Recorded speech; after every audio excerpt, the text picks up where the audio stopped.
Being labeled educable mentally retarded, put back from the 5th grade to the 4th grade, failed again when I was in the 8th grade, no college training. Anybody told me the principles that I would teach you, that they would have the impact that it has had on my life. This Les Brown that you see, I did not know he existed.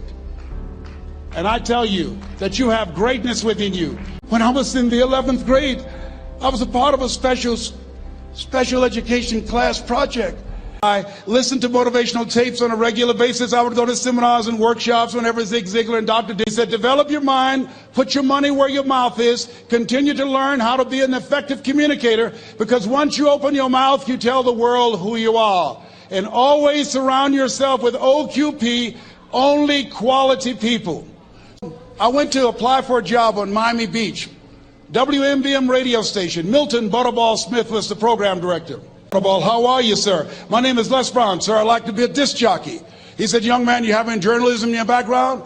I said, oh, no, sir, I don't. You have any experience in broadcasting? I said, no, sir, but I practice all the time, sir. Let me audition for you, sir. Let me show you how good I am. All I need is a shot, sir. He says, no, we don't have any job for you. I came back the next day. I know what your name is. Weren't you here the last 2 days? Yes, sir, I was. Yes, sir, you did. Then why are you back today? Well, sir, I didn't know whether or not somebody was laid off or somebody was fired, sir. No one got sick or died. No one was laid off or fired. Now, don't you come back here again. I came back the next day talking loud, looking happy like I was seeing him for the first time. He looked at me with rage. He says, go get me some coffee. I said, yes, man. My favorite book says the greatest among you will be your servant. How many of you are serious about your goals and dreams? Write this down. Provide more service than you get paid for. Provide more service than you get paid for. I go to a lot of seminars and workshops.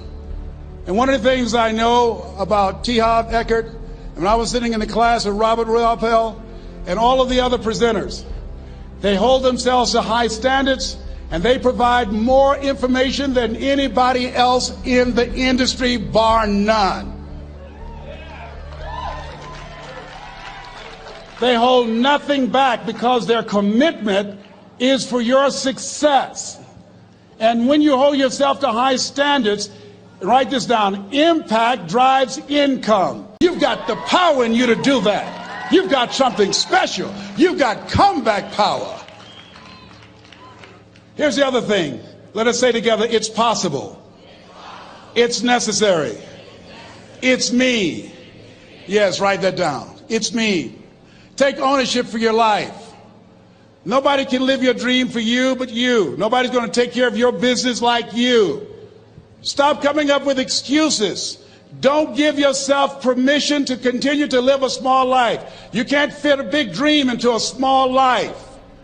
Give yourself permission to go for it, to test yourself, to challenge yourself, to live full. I knew I could do more. Give yourself permission to go for it, to test yourself, to challenge yourself, to live full. You can't fit a big dream into a small life. Create what you want. You have the power in you to do more than you can ever begin to imagine. And I tell you that you have greatness within you. You have the ability to do more than you can ever begin to imagine.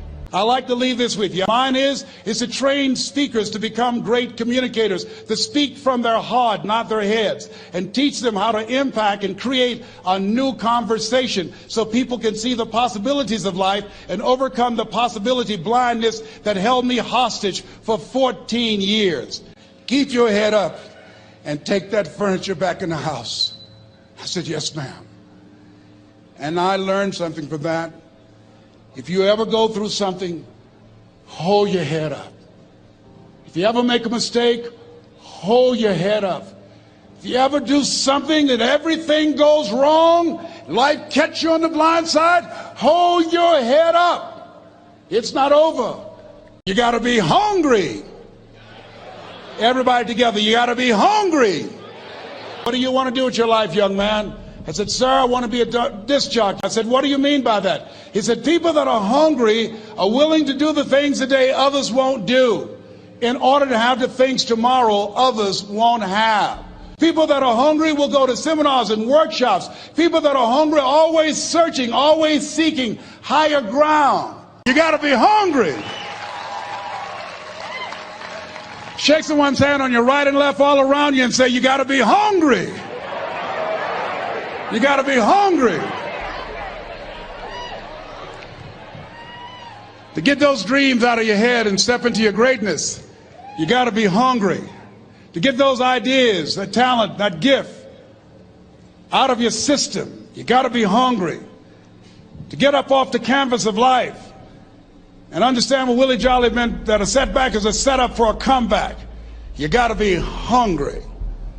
People that are hungry are willing to do the things today others won't do in order to have the things tomorrow others won't have. Young and single and love to mingle, certified, bona fide, indubitably qualified to bring you satisfaction and a whole lot of action. I was hungry. You got to be hungry. You got to be hungry. People that are hungry are willing to do the things today others won't do in order to have the things tomorrow others won't have. I can help you to live full